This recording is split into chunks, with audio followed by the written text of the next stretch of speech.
इस कार्यक्रम के पुण्यार्चक हैं श्रुत संवर्धक समूह गुरु भक्त परिवार, श्री चंद्रदीप जी आगरा, श्री नितिन काला हैदराबाद, श्री विकास जैन इंदौर, श्री मानस जैन टीकमगढ़, श्री दिनेश जैन अली टीकमगढ़, श्री राजीव जी जैन सहारनपुर, श्री नवीन जी छतरपुर, श्री शिवम श्रेयांश जैन भिंड, श्री उदित जैन तन्मय जैन सहारनपुर, श्री हैप्पी भैया शानगढ़, श्री शशांक जैन आरा बिहार, श्री प्रवीण जैन आगरा, श्री नितिन कासलीवाल औरंगाबाद, डॉक्टर श्री अक्षय जैन, डॉक्टर मनीष बोथरा जयपुर, श्री अक्षय जैन सहारनपुर, श्री आदित्य जैन बेगमगंज मध्य प्रदेश।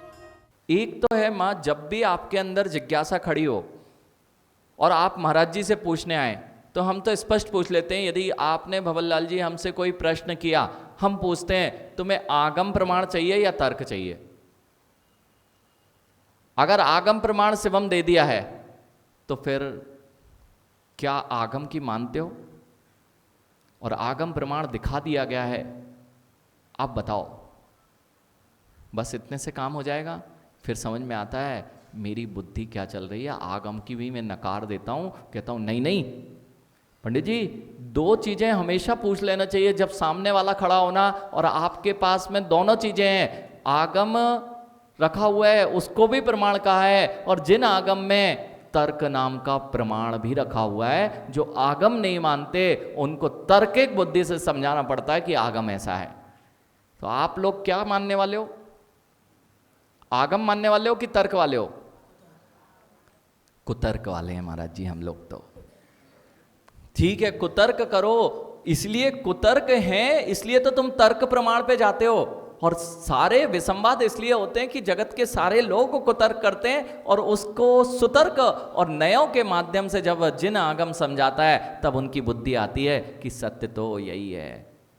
पंडित जी, तर्क को किसी भी दर्शन ने प्रमाण नहीं माना। केवल जिन दर्शन में एक तर्क नाम का प्रमाण रखा गया है। और तर्क ऐसे नहीं कि कुछ भी बोल दिया उसका नाम तर्क है। पंडित जी, कुछ भी बोल देने का नाम तर्क नहीं है। तर्क वही है, यानी उपलम्ब नुपलम्ब व्याप्ति ज्ञान मोहा। जहां व्याप्ति घटित होगी वहीं तर्क है, और जहां व्याप्ति घटित नहीं। अब तुम कहने लगो कि रुपेश ने कहा कि पानी में से धुआं निकल रहा था, हमने देखा है खुद ने। कहते रहो, व्याप्ति घटित नहीं हो रही है, वो धुआं था ही नहीं। वो वाष्प उड़ रही थी, तुमने उसे देखा तो पानी में से धुआं। अब बताओ, जो धुआं होता है वह अग्नि के बिना कभी देखा जा सकता है क्या? धुआं और अग्नि, धुआं के होने पर अग्नि का सद्भाव अवश्य होगा, और अग्नि के होने पर धुएं का सद्भाव अवश्य हो, यह नियत नहीं है। अग्नि के होने पर धुएं का निर्धूम अग्नि भी होती है पंडित जी। इसलिए देख लेना चाहिए कि कहाँ किसका सद्भाव व्याप्ति घटित हो रही कि नहीं हो रही। पानी के साथ धुएं की व्याप्ति नहीं है, लेकिन धुएं जब भी होगा वहां अग्नि होगी। धुआं जहां भी होगा वहां अग्नि अवश्य होगी। इसलिए जब भी कोई तर्क दे, ये पूछ लिया करो, दृष्टांतों में नहीं उलझना। यानी मनीष, दो चीजें ध्यान रखना। जब भी हमारी बुद्धि काम करना बंद करती है, उसमें संदेह के समय आप जितने भी जिज्ञासा समाधान होते हैं, संदेह होता है या तो। और दूसरी चीज, हमारी विपरीत मान्यता और बता दी भी गई कि ऐसा नहीं ऐसा है, तो आशीष मानते हैं क्या? नहीं मान पाते। क्यों? क्योंकि यही तो तुम्हें द्वंद्व करा रही थी। तीसरी चीज थी पंडित जी, दो चीजें आपने पकड़ ली। पहला था संदेह, दूसरी थी विपरीतता, विपर्यस ज्ञान, विपरीत ज्ञान, और तीसरा था अव्युत्पन्नपना, अज्ञान दशा। जानते ही नहीं है, अज्ञानी रहना श्रेष्ठ है। महाराज जी बता देते तो हमारा जीवन अच्छा नहीं चलता। पहले नहीं पता था रात्रि भोजन करना, तो कुछ संक्लेशता नहीं होती थी। तो क्या संक्लेशता नहीं होती थी तो जो कर्म का बंध भी नहीं होता था क्या? तीव्र कर्म का बंध, अज्ञान दशा में तीव्र कर्म का बंध चलता है। ये तीन चीजें पंडित जी हमेशा विसंवाद कराती हैं। अज्ञानी से तुम लड़ने जाओगे, अपना ही सिर दीवार से पटकना है। इसलिए कभी भी पंडित जी किसी के सामने, शांतिलाल जी, जो अज्ञानी है ना, उनके सामने तुम यदि तत्व की चर्चा करने बैठ जाओगे तो वे अज्ञानी हैं, आप ही पागल हो जाओगे, उनका कुछ नहीं होने वाला है। माँ कभी ऐसा देखा, अगर 10 लोग विपरीत काम कर रहे हो और एक अच्छा व्यक्ति हो, वो सही काम कर रहा हो, तो पागल कौन है? 10 लोग विपरीत काम कर रहे हैं, 10 पागल थे। और हिंदी भाषा में सुने नीरज, 10 लोग विपरीत काम करने वाले थे और एक उसमें अच्छा फंस गया। अब बताओ, वो पागल है, उसको क्या बना देते हैं? पागल बना देते हैं। पागल अर्थात विपरीत ग्रहण करने वाले, वे क्या हो गए? विपरीतता को सत्य मान बैठते हैं। और इसलिए ज्ञानी, विपरीतता को सत्यता कब दिखने लगती है? पागलों के बीच में कोई सत्य बोलने वाला मिल जाए तो वह भी पागल कहलाता है। अज्ञानी की यही दशा होती है पंडित जी। इसलिए कहते हैं कि वहां तो मौन ही श्रेष्ठ होता है। अज्ञानियों के बीच में कुछ भी बोलोगे तुम ही अज्ञानी सिद्ध हो जाओगे। लेकिन महाराज जी, हम तो उन्हीं के बीच में मिल जाते हैं, अलग दिखेंगे तो अच्छे लगेंगे क्या? आशीष, भीड़ से अलग चलना अच्छी बात है क्या? जगत में जितने सप्त व्यसन मिल रहे हैं पंडित जी, जितनी भी विपरीत धाराएं मिल रही हैं, तुम अलग दिखते हो ना, इसलिए तुम सहन नहीं कर पाते, इसलिए उनके पीछे चल पड़ते हो। लेकिन इस सत्य को पहचानते नहीं हो। अज्ञान दशा में देख तो लिया करो कि कहाँ गाड़ी जा रही है और कौन सी गाड़ी में बैठने वाले हो, नहीं तो अंधा ड्राइवर हो और नशे में ड्राइवर हो। पंडित जी, आज यही स्थिति है। नशे में ड्राइवर हो, ये देखे बिना कितने लोग चढ़ जाएंगे बस में, और वो तो खूब नशे में हैं और अखिलेश भैया जाके बैठ गए हैं कि हमारी यात्रा बहुत सुखद होने वाली है। सुखद होने वाली है, नियंत्रण है नहीं, गाड़ी में ब्रेक है नहीं और स्टीयरिंग है नहीं, और नशे में बैठा है व्यक्ति। पंडित जी, यही स्थिति जगत की है। जितने लोग हैं नहीं गाड़ियों में सवार हो गए हैं आशीष, नशा किए हैं और स्टीयरिंग खराब है और ब्रेक का पता नहीं है। बैठ जाओगे ना? नहीं बैठते ना? बैठे तो नहीं हो ना? मनीष, मैंने 3 प्रश्न किए। बैठ जाओगे तो बहुत समझदार है, नहीं बैठेंगे। बैठते तो नहीं हो ना? नहीं बैठते। कहीं बैठे तो नहीं हो ना? देखना, अपनी समझदारी एक तरफ रह गई पंडित जी। जितने बैठे हैं वे सब संयम की, जिसके पास में कोई ब्रेक नहीं है, ऐसे जीवों के दिशा निर्देशन में तुम चल रहे हो, तुम्हारी दुर्घटना तो नियत है।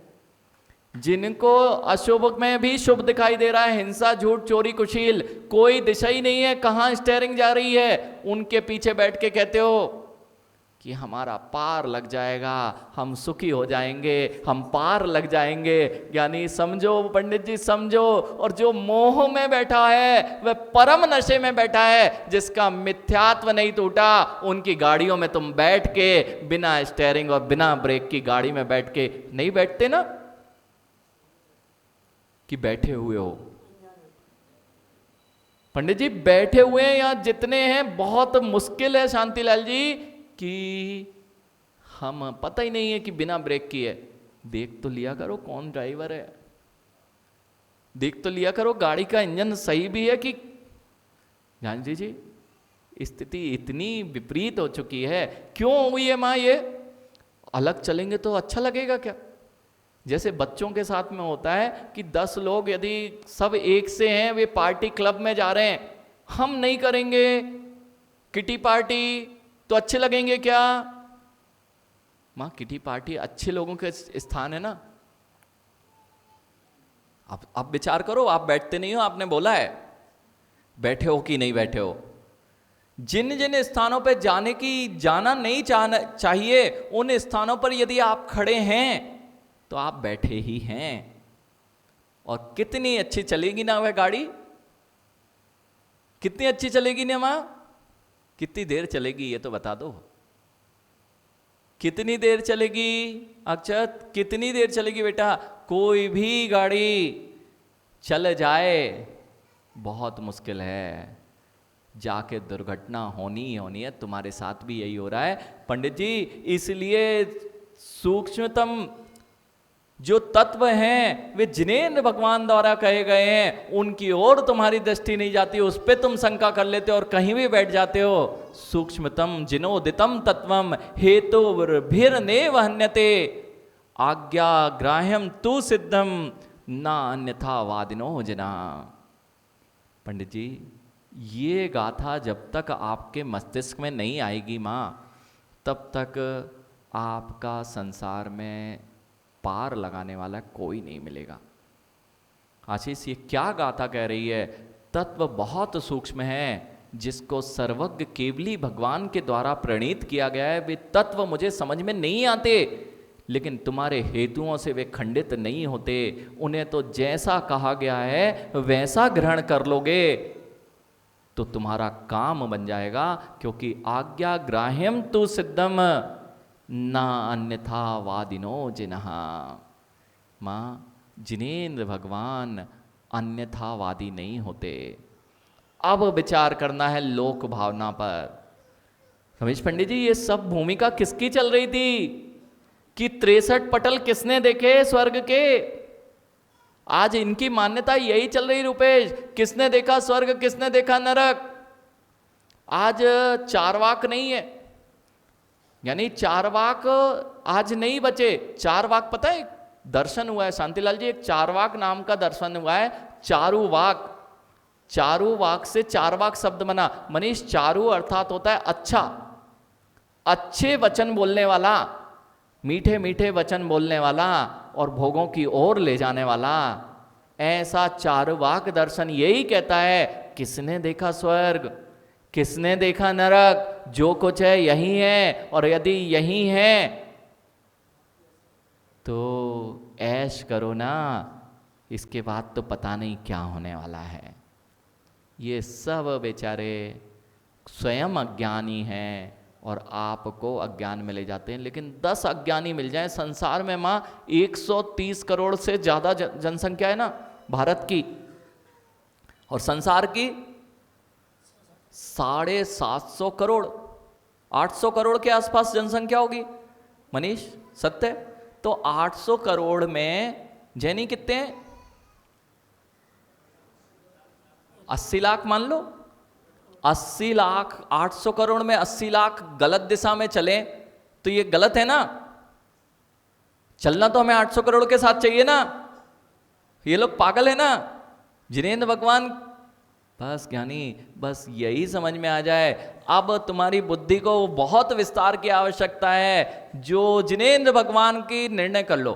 देखो अभी निर्णय होता है अखिलेश, ये कैसे निर्णय हो कि स्वर्ग के 63 पटल हैं, वहाँ मोक्ष है, नीचे नरक की भूमियाँ हैं, यहाँ असंख्यात प्रकार के क्या हैं, असंख्यात द्वीप समुद्र हैं। क्योंकि यहाँ पर जो कथन आया लोक में, क्या चिंतन चल रहा था पंडित जी? 31 सत्य चत्तारी दौणी 1 छक्क चदुप कप्पे तित्तीय 1 कंदे दया रामा उड आदि 63। जो स्वर्ग के विमान हैं उसमें 63 पटल हैं। वहाँ कितने पटल हैं? जैसे आप कौन से पटल पे हो अभी? ये भवन का कौन सा पटल है ज्ञानी? ये जो दूसरे पटल पे बैठे हो ना, एक सबसे नीचे था, फिर प्रथम तल और दूसरा तल, ऐसे स्वर्गों के विमानों में 63 पटल होते हैं। कितने पटल? जब स्वर्ग पे ही विश्वास नहीं महाराज जी तो काहे पे विश्वास करें? पटल अटल पे कहाँ से?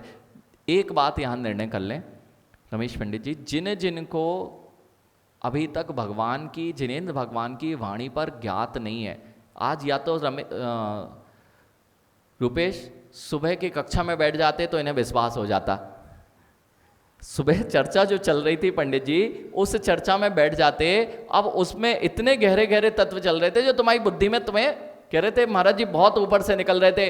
अब समझ जाओ बेटा, जगत तो ऊपरी ऊपरी बातों में तुम्हें उलझा के रखा है, जो सूक्ष्म तत्व हैं उसकी ओर तो किसी की दृष्टि नहीं है। और जितना तुम गहराई में जिन आगम के जाओगे, यानी कोई भी बुद्धि से जिन आगम को लिखने में समर्थ नहीं है।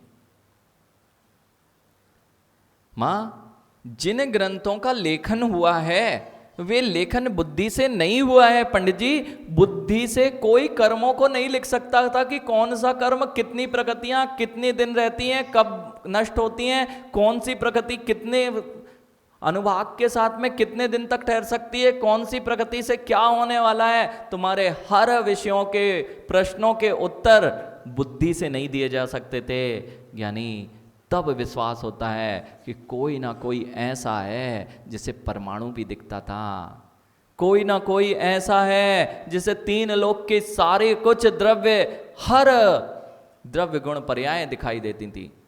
जानजी जी, कई बार ये जरूर हुआ है मनीष, आपके मन में जो प्रश्न आया वह प्रवचन में आ जाता है। शिवम, ऐसा होता है ना, जो आपने सोचा और पता चला उसका उत्तर ऋषभ वो प्रवचन में मिल गया। ऐसा क्यों होता है, कभी विचार किया? माँ, ये जो प्रवचन हो रहे हैं ये जिनेंद्र भगवान की वाणी अक्षत क्या है? जिनेंद्र भगवान की वाणी में हर तत्व का प्ररूपण हुआ है। उसमें जीव तत्व आता है कि नहीं? जब जीव तत्व आता है तो जीव तत्व में आप हो कि नहीं?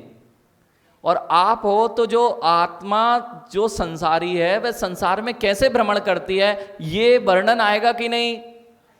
तो जब महाराज जी बोलते हैं तो आपकी कथा नहीं बोलते हैं, वे तो बोलते हैं संसार की ही दशा ऐसी है, तुम सब उसमें फट जाते हो, आप सब उसमें फंस जाते हो और कहते हो कि आज तो महाराज जी आपने जो बोला था ना वही सोच के आए थे।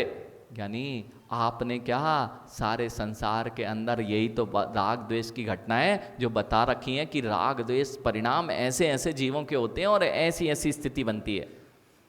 जानजी जी, एक अरिजीत सागर जी महाराज जी आपने सुना होगा, ये जब ब्रह्मचारी थे, सुनना माँ, बहुत सुंदर कैसे लोग फंस जाते हैं अर्थात अच्छी चीज में भी और बुरी चीज में भी। इस कार्यक्रम के पुण्यार्जक थे श्रुत संवर्धक समूह गुरु भक्त परिवार, श्री चंद्रदीप जी आगरा, श्री नितिन काला हैदराबाद, श्री विकास जैन इंदौर, श्री मानस जैन टीकमगढ़, श्री दिनेश जैन अल्ली टीकमगढ़, श्री राजीव जी जैन सहारनपुर, श्री नवीन जी छतरपुर, श्री शिवम श्रेयांश जैन भिंड, श्री उदित जैन तन्मय जैन सहारनपुर, श्री हैप्पी भैया शानगढ़, श्री शशांक जैन आरा बिहार, श्री प्रवीण जैन आगरा, श्री नितिन कासलीवाल औरंगाबाद, डॉक्टर श्री अक्षय जैन, डॉक्टर मनीष बोथरा जयपुर, श्री अक्षित जैन सहारनपुर, श्री आदित्य जैन बेगमगंज मध्य प्रदेश।